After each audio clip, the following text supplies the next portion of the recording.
Maddur MPP బద్దీపడగ Krishna Reddy Telangana ప్రభుత్వం ప్రవేశపెట్టిన దళిత బంధు scheme నందు లబ్ధిదారులుగా చేర్చుతానని, తన దగ్గర ₹1,00,000 మరియు అదే గ్రామస్తులు ముత్యాల కిషన్ దగ్గర కూడా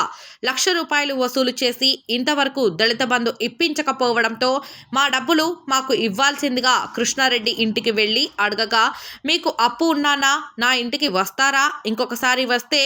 మీ అంతు చూస్తా కొడక అని బెదిరించినాడని, మాతో పాటు మా గ్రామంలో చాలా మంది దగ్గర దళిత బంధు ఇప్పిస్తానని డబ్బులు తీసుకొని మోసం చేశాడని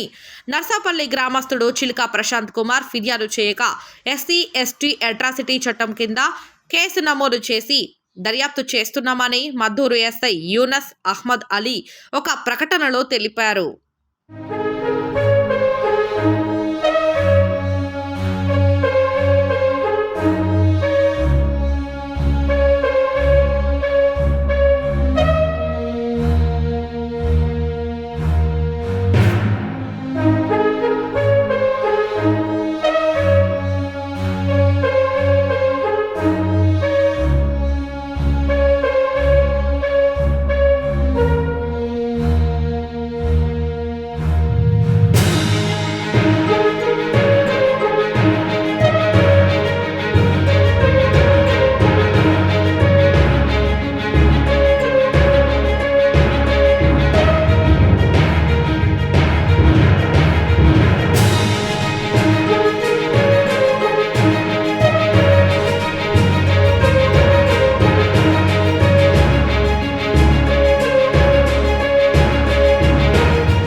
మద్దూర్ ఎంపీపీ బద్దీపడగ కృష్ణారెడ్డి తెలంగాణ ప్రభుత్వం ప్రవేశపెట్టిన దళిత బంధు స్కీమ్ నందు లబ్ధిదారులుగా చేర్చుతానని, తన దగ్గర ₹1,00,000 మరియు అదే గ్రామస్తులు ముత్యాల కిషన్ దగ్గర కూడా ₹1,00,000 వసూలు చేసి ఇంతవరకు దళిత బంధు ఇప్పించకపోవడంతో మా డబ్బులు మాకు ఇవ్వాల్సిందిగా కృష్ణారెడ్డి ఇంటికి వెళ్లి అడగగా, మీకు అప్పు ఉన్నానా, నా ఇంటికి వస్తారా, ఇంకొకసారి వస్తే మీ అంతు చూస్తా కొడక అని బెదిరించినాడని, మాతో పాటు మా గ్రామంలో చాలా మంది దగ్గర దళిత బంధు ఇప్పిస్తానని డబ్బులు తీసుకొని మోసం చేశాడని